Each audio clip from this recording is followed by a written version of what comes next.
Hi മക്കളെ, structure of ആറ്റത്തിലെ വളരെ important ആയൊരു ഫോമുലയാണ് എനർജി കാണാനുള്ളത്. പ്ലാങ്ക്സ് ക്വാണ്ടം തിയറി അനുസരിച്ച് energy E is equal to hc/λ, അല്ലെങ്കിൽ നമുക്കിപ്പോൾ എനർജി ഓഫ് റേഡിയേഷൻ ആണ് കാണേണ്ടതെങ്കിൽ E is equal to n into hc/λ. അപ്പോൾ നമ്മൾ എച്ചിൻ്റെ വാല്യൂം സിൻ്റെ വാല്യൂം സബ്സ്റ്റിറ്റ്യൂട്ട് ചെയ്ത് ഓരോ പ്രോബ്ലത്തിലും അത് കാൽക്കുലേറ്റ് ചെയ്യുക എന്നുള്ളത് വളരെ ടൈം കൺസ്യൂമിംഗ് ആണ്. പ്രോബ്ലംസിലെ കാൽക്കുലേഷനാണ് നമുക്കറിയാം ഏറ്റവും കൂടുതൽ നമ്മുടെ സമയം കൊണ്ടുപോകുക. അപ്പോൾ അതുകൊണ്ട് തന്നെ അത് എത്രത്തോളം നമുക്ക് കുറയ്ക്കാൻ പറ്റുമോ അത്രയും നമുക്ക് വേഗത്തിൽ ചെയ്തെടുക്കാൻ പറ്റും, അത്രയും കൂടുതൽ ചോദ്യങ്ങൾ നമുക്ക് അറ്റംപ്റ്റ് ചെയ്യാൻ പറ്റും. സോ ഇവിടെ നമുക്കുള്ളൊരു എളുപ്പവഴി എന്ന് പറയുന്നത് എച്ചിൻ്റെയും സിൻ്റെയും വാല്യൂസ് സബ്സ്റ്റിറ്റ്യൂട്ട് ചെയ്ത് അത് മൾട്ടിപ്ലൈ ചെയ്താൽ നമുക്ക് കിട്ടുക അപ്രോക്സിമേറ്റ്ലി 2 × 10⁻⁻25 ആണ്.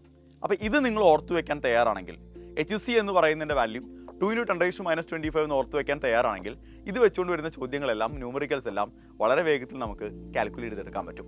നമുക്കൊരു എക്സാമ്പിൾ നോക്കാം. സോ ഇവിടെ ഒരു ചോദ്യമുണ്ട്. എന്താ പറയുന്നത്? Energy of 1 mole of photons of radiation of wave length 300 nanometres. അപ്പോൾ എച്ചിൻ്റെ വാല്യൂ ഉണ്ട്, അവോഗാഡ്രോ നമ്പർ ഉണ്ട്, വെലോസിറ്റി സി ഉണ്ട് അല്ലേ?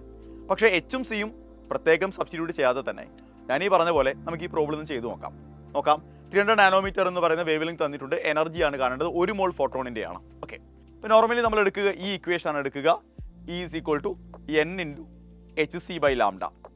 അതായത് n ഇൻറ്റു hcയുടെ വാല്യൂ നമുക്കൊരു കാര്യം ചെയ്യാം, 2 × 10⁻⁻25 എന്ന് തന്നെ എടുക്കാം, ഡിവൈഡഡ് ബൈ ലാംഡ അല്ലേ?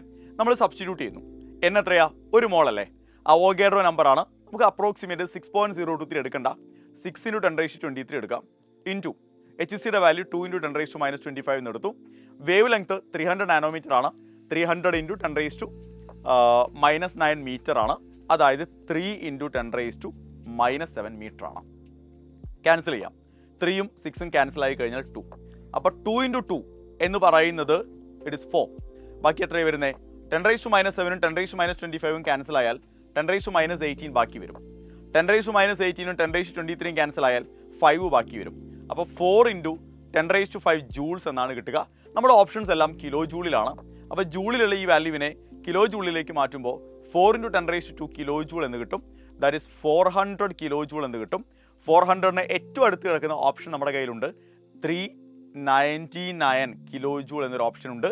That means option C is the right answer. അപ്പോൾ ഇത് ഓർത്ത് വെച്ചാൽ നമുക്ക് ഇത്തരം ചോദ്യങ്ങൾ വളരെ വേഗത്തിൽ നേരിടാൻ പറ്റും.